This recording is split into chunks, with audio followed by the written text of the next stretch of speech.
Hey guys, welcome back to another video, and it has been a little while, I know, sorry about that. Just everything coming back together like college, and I've somehow lost motivation to do videos, but I've got the motivation back now and I've got time to do more videos, luckily. Okay, so this video is going to be on my alarm collection, because I thought the other day, hey, I haven't done an alarm collection video in a little while, so, I mean, there are more devices since the last one. Quite a few more. Oh yeah, and don't worry, Fire Alarm Fails episode 4, long awaited, is in the works. I'm just in the process of editing it and doing voiceovers and all sorts. That might be out next week. Don't quote me on that. It all depends on college work and when I can find time, really. And same with the 200 subscriber special answer thing. I need to do the same with that. I need to start working on that. Yeah. And same with this panel. Still got a couple of faults in it which I'm trying to sort out, but hopefully you'll see that in the future. Okay, so all my alarm stuff is in here in the garage. It's quite cold in there, so videos in the garage might be a bit rare during the winter and autumn because it does get quite cold in there. But so they're all in here. So top one's fire alarms, middle, well, second one's intruder alarms, spare things, and just manuals and other stuff. And I've got some things on here. Hang on, let me just sort that out. I need to sort the lighting out in here as well. That's not working, is it? Oh no, it's dead. Why are you not working? I'm trying to sort this light out. I'm going to sort the lighting out in here, hopefully over half term, if we get a chance to go anywhere. As long as we're not in lockdown before then. Right, anyway, let's start the video. Well, continue, that's going to fall. So, here's all the alarm stuff in this drawer, if the camera actually wants to focus. There we go. Right, so starting off, we have a Cranford Controls Vector Platform sounder base. So what you do is you just screw this onto the ceiling, and then you screw a detector base onto it. It's not integrated. I don't think Claxson, I don't think Cranford make any smoke detectors, actually. I mean, it just makes sounders and VADs and all sorts. It's the 3-tone variant. You can see the jumper switch, just the jumper thing there. Yeah, I think it's quite nice. Don't know how old it is, but I know they're new. I don't know, I think they still make them. Then we have this, which is one of my favourite smoke detectors. It is a C-Tec active conventional optical smoke detector. I like these, they're really nice. Yeah. Don't know why the camera's not focusing. I think it's also the lighting. Like I said, I'm going to try and sort that out. And maybe, well, hopefully for the next video, it'll be a bit different and a bit brighter. I mean, all we're doing is relying on these two. There's nothing along here. And it would be nice if I had like a battery light over there, because that's where the electric board and stuff is, mains board. Anyway. This is my Apollo Series 65. I think this was the first smoke detector I ever bought. I have a feeling. Yeah. It's got the Schottky diode base on it. And yeah, it's quite nice, quite reliable and robust. It's survived a bit. Yeah. Now we have this new thing, which I've yet to make a video on.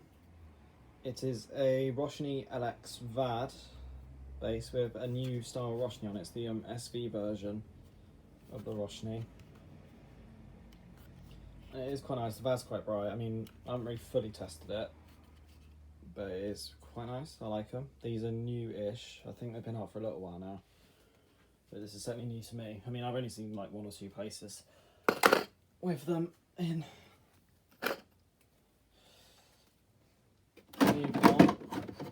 Continuing with Fillion, one thing that I'm definitely going to make a video on soon, it is this Cooper Fillion Symphony sounder. These are one of my favourite fire alarm sounders. Honestly, these sound so nice when they're activating. I mean, my secondary had these, and they were really loud. They were on like a Pro-Tec system for whatever reason. But yeah, these are nice. I like them. I don't know how loud it is. I might try and find a decibel monitor thing. decibel meter thing and test out how loud it is, because I don't think the volume control works on it very well. Then we have this, which is a what is this? A Hoston Besson Banshee sounder, or there's rebranded Vimpex, although I think Vimpex just distribute them. Yeah, nice Banshee sounder these are. I like these aren't the newer ones like the XL or whatever they are. Banshee XL and XL Lite and stuff like that. It's like the one before that. These are nice. I like these. I like the look of them.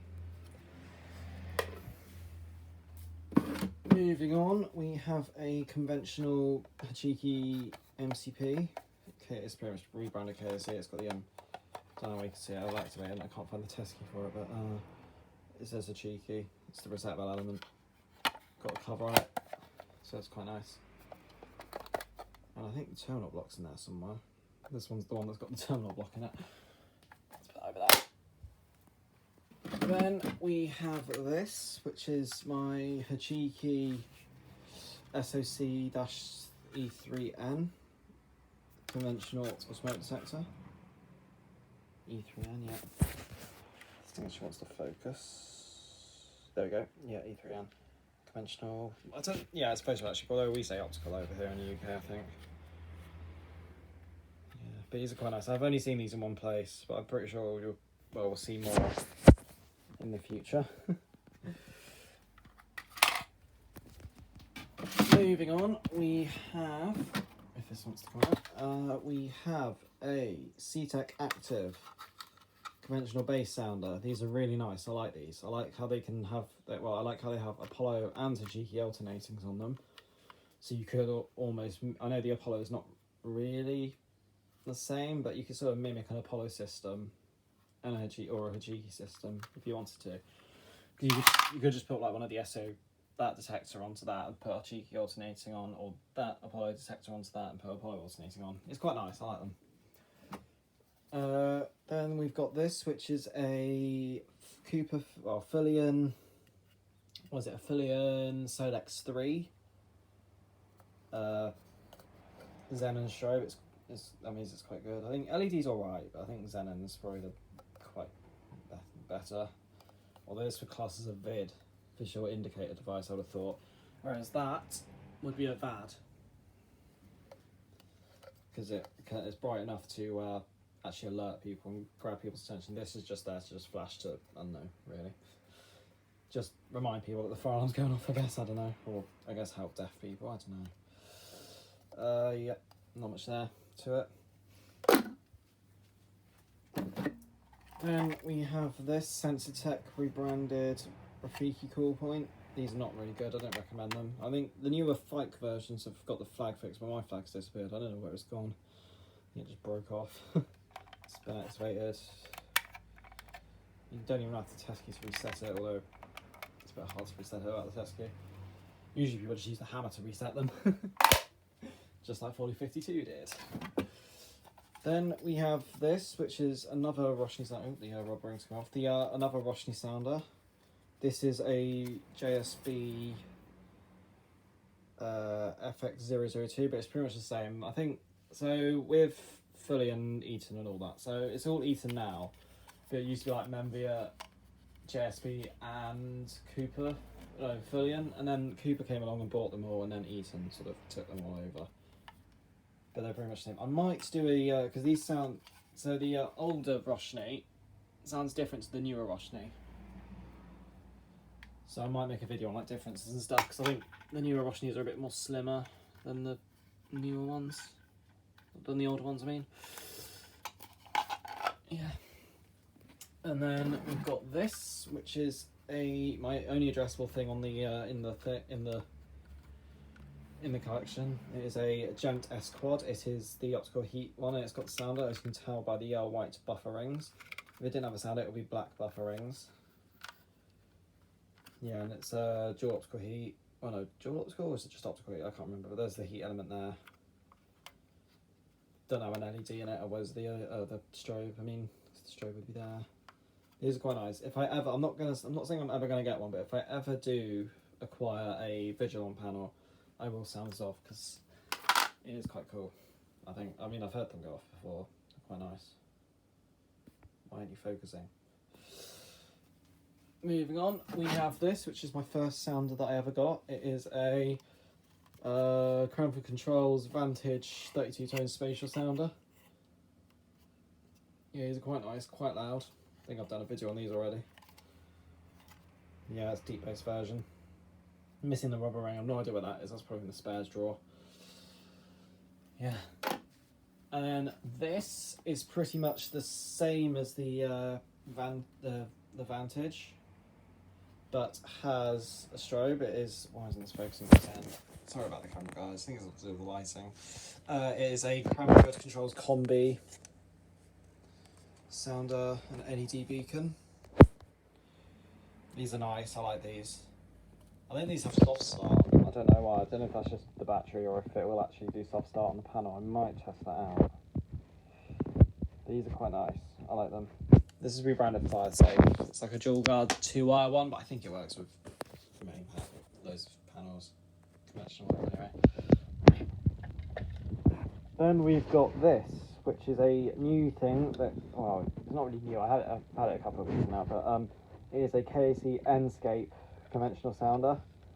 I was going to make a video on this, but I can't get the bass off of it because something's jammed in it. But once I do get the bass off of it, I will make a video on it because these have got some quite interesting tones. Yeah.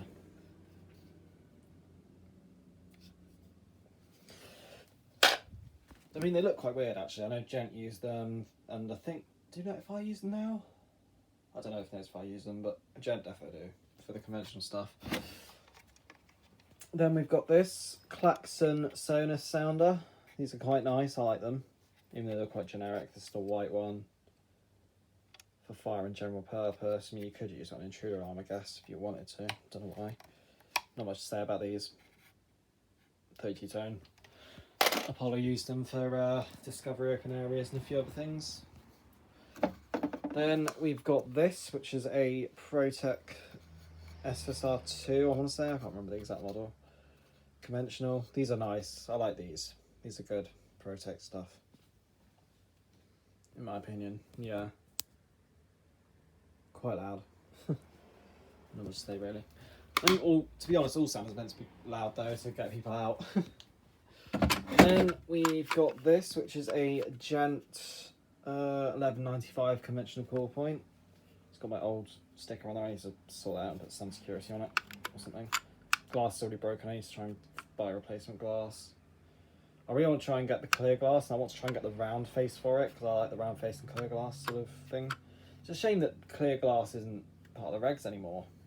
I don't know why that is. So I guess white stands out more. But to be honest, if there's a fire and you see a red box, you can just assume it's going to be fire and you just press it. Fire alarm call point thing. You just press it. Yeah. Then we've got this, which is a cycle call point. A Synapse cycle call point. These are quite nice, although the LED on mine died. I think these inspired the Apollo Intelligent call points. Don't quote me on that, but I think they did. Yeah, it's conventional. Quite nice. Then we have, oops, this, which I'm going to make a video on once I've got replacement glass for this. It is a old style KC. It's got the test key on the side, so it's really one of the really old ones. Obviously, I don't know, maybe like 80s. Yeah, so I'm going to make a video on this and figure out how you wire it up as well. Because that's what the terminals are like. And I don't know if you need a resistor or not if you're just testing it. Full call point details under lid, yeah. Yeah. And then we've got this, which is a GFE call point. You just reset it. You don't need a key to reset it. There we go. It's got LEDs behind that. Hang on. Behind that lip. I don't know what that thing is. That thing, clear thing. There's like two LEDs. One flashes green and it does all that. One lights up red when it activates. It's quite nice. It's sort of fake poles. The green one. I like these, even though you don't see them much. I think TK Maxx usually have these because TK Maxx have GFE systems, I think. Then we've got two squashy G3s. Conventional sound bass does the same thing, platform, so you screw a bass onto it. Not much to say about them. Quite loud again. I think they are used now with the conventional gen stuff as well. I don't know why I think that. I don't know if it's because the alternating sort of goes with the gen alternating, I don't know. But it does sound nice. And then we've just got a normal KOC, ADT rebranded, Tyco stuff, that kind of stuff really. Hasn't got the connector block, I took that out for some reason, it's just a SCP-200. Not much interest in there. It's a box standard conventional casing, but it's got an LED, which I think not many do, unless they're addressable. Okay, so that's fire alarm stuff. Now let's move on to intruder alarm stuff. So let's start with this. Just in the box, we have a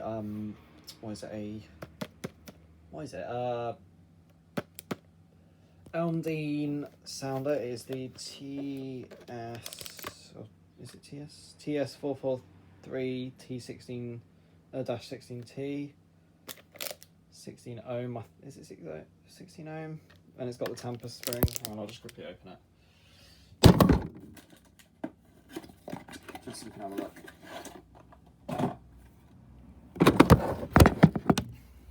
It's this. Yeah, it's in the box because I might use it in the future. Depends really. And okay, then we have this, which is, well, we've got two of them actually. Let me grab them both. So two response sensors that come with the PA4 stuff, although I think they're like A1 Nova stuff. They're alright, they're not really that good. Come on, focus, camera.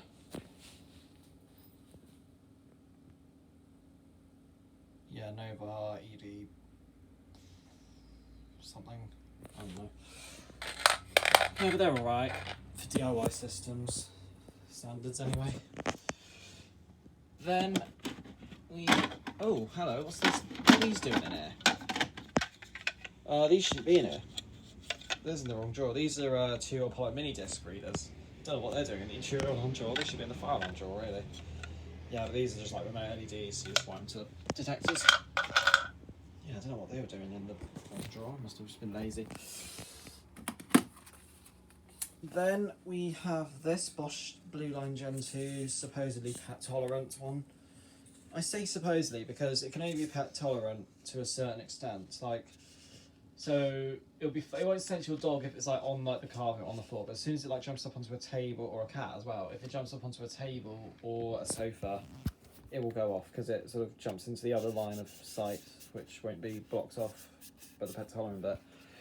So that it can only be pet tolerant as long as your dogs don't jump up or cats jump up, but try and tell a cat not to jump up onto the sofa and stuff. Sofas and stuff. Then we've got this. I think this is like an old shunt lock thing from what someone told me. I thought it was part of the old alarm system though, because it had a tamper spring, tamper switch and a few other things in it. And there was a key for it, and it said A security on the key. I have no idea where the key is. I'm going to try and find it. And yeah, I don't know. This is the only thing that was left in our house with the old alarm system. So, yeah. It's quite nice. Then we have this, which is a response. No, it's not a response. It's a Lintec Lux Home 6-zone wireless alarm thing. Does anyone know? Is it because it says response? It's pretty much response, and it says response electronics at the back. Does anyone know if response motion sensors will work with this, like the older wireless motion sensors, or do I have to buy specific Lux Home ones? Because it might make sense if I just buy response ones and just bung it on them instead of having to look out for Lux Home ones, which are a bit rare these days. I don't know if they make Lux Home anymore anyway. Then moving on, we have this, which is a AD Honeywell Center G4 AD LCD keypad. I took the sticker off of it for whatever reason. There was a grey sticker there, and for some reason the SOS buttons are missing. No idea where they've gone. I mean, I did take this apart, maybe I lost them, but all the other buttons are there, and I think it still works. Yeah. Moving on, we have this Apollo D, Raycon Guard or Apollo D. These are quite good. I like these. They're quite noisy though, because it's got like a oh, what's it? I can't remember what it's called. A relay. That's it. A relay thing that ticks a lot when it senses motion minus power. But other than that, I think these are quite nice. This is the Mark II one. I don't know what the Mark 1s look like. I think they might be. I think I know what they look like, but I'm not 100% sure. If anyone knows what what the difference between the Mark 1 and the Mark 2 is, please let me know in the comments. Then we've got this, which is a wireless red shield motion sensor. The LED, there is an LED, it shines through that top corner there. Quite nice, I think. I mean, I might in the future get a red shield system, but I don't know, because I've heard mixed things about them. Just a red shield RS thing. Quite small. Then we've got this, which is a Honeywell glass break detector. There are two LEDs that shine through the bottom there. There's the microphone. It's got some interesting wiring in there, terminals as well. There's a temper spring somewhere there. Yeah, and it just senses when, like, listens out for glass breaking. But you can test it with like hitting the wall and jiggling your keys in front of it, or you can buy a glass break tester thing for it. Now we've got a what is this? A Menvia TS500 remote keypad. This thing works. It's quite old. I think one of the oldest things I've got in my collection. I would have thought. Yeah, I really want to try and get a TS500 panel, but some other guy, I think it was the security guy, said that I need to also get like a card interface, a keypad interface card thing, I don't know, for it as well. But I really want to get a TS500 because I like the tones on them and they sound quite cool. Okay, then we've got, hang on, I'll do these both. So we've got, well, one's a Mech Blue, a Pyronix Mech Blue, and the other one is a Magnum. I'm not sure which way around it is, a Magnum Ssr2. I am going to do a video on the differences of these, because the Mech Blue has a blue LED and the Magnum has a red LED. And yeah, I get confused sometimes seeing them. Like, I expect to see a blue LED, but then a red LED shines out. Like, my grandparents have got a Magnum Ssr2, Magnum Ssr2s in their house. But I didn't know that at the time that there was Magnum Ssr2. I thought they were all Mech Blues, but I was surprised when I saw a red LED come onto it instead of a blue. This is a a Pyronix Veritech motion sensor. Well, it's sort of motion sensor, and also detects the change in pressure. So if you were to walk in, I guess when you walk into a room, it changes the pressure. Don't know really. I think that's a fake look down zone, because I don't think there's a lens in there. Doesn't really work, I don't think. Don't know why. Then we have this, which is a Honeywell Activate motion sensor. These, I think, are still made, although I did hear they were discontinued at one point. I don't know if, I think they're still made, sadly. Pet tolerant, not really, but yeah. Yeah, these are like just the basic motion sensor that came with it, the center stuff. And then this is what is supposedly replacing them, or what has replaced them. It is another pet tolerant Honeywell sensor. Yeah. This one's actually got a look down zone, it's supposedly pet tolerant as well, but that's, I think the only pet tolerant thing that works on it is if you close the look down zone. Well, I think that's the only thing that works with that.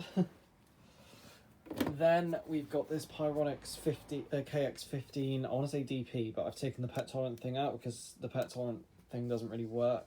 Makes it harder for it to sense properly on here, and it works better without the pet tolerant lens on it. That's it.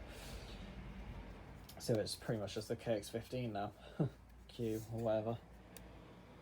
Yeah, I like these. I like who has a blue LED.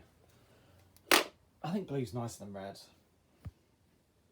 In my opinion, blue LED's nicer than red. And then we've got a Textcom Reflex motion sensor, quite nice. These are part of, I think these are for like the Veritas things, Veritas panels. Yeah, then there's an LED that shines through. I'm not really a fan of LEDs that shine through the lens. I like them having a separate LED, really. Like the newer Textcom stuff, which I'll get to in a minute, because I've got a couple of, well, newish ones. They have separate LEDs, but these don't for whatever reason. I guess it saves cost, I don't know. Then we've got this Risco iWise. It's not a dual tech. It's got like 2 motion sensors, so, and then it doesn't light up. It lights up red and yellow only. Blue, green and yellow only. Red doesn't light up unless there's a fault, like someone masking it. So say someone was playing on Burger, they have one of these in the shop, and someone was thinking about breaking in later on at night, so they would come into the shop during the day, cover the sensor, but then the sensor would alert the person before the alarm set, so it would come up as a setting fault, and then it'd be a case of trying to find which sensor it is and taking, like, I don't know, whatever masking device used off. Yeah. Then we've just got these 2 bog standard door contacts. You just mount them to the door and they read switches, really. Yeah. Not much to say about those. Then we've got the Honeywell Galaxy Mark 7 keypad. These are really nice, I like them. They work well. You need a Galaxy keypad for them to run properly. I mean, it works on 9 volts or 12 volts or whatever, but yeah, you need a panel for them to actually work properly. But other than that.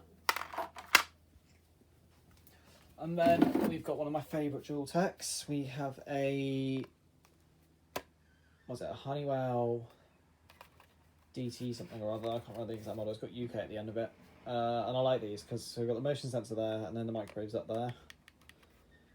And the LEDs are green for motion, amber for microwave, red for both. That's what I like about dual techs. They sort of have to have 2. They have 2 sort of 2 sensing elements to reduce false alarms, which is quite nice. I think that's quite cool. Nearly there. We've got a Textcom Prestige Compact Motion Sensor. These are the nicer ones. These are like part of the Premier Elite range. Well, you can have them on any set systems, really. I think it's only keypads and you can only. I think the only thing is keypads is the only thing you can't mix and match on a system. You have to have the same keypad as the same panel in a way, I think. But these are nice, compact. Don't think it's the pet tolerant version. These are good. And then finally, another one of my favourite DTs, which I'm going to make a video on soon as well. It is a Textcom Prestige DT. Premier Elite again, 3 LEDs, I like that. Motion there, microwave up there.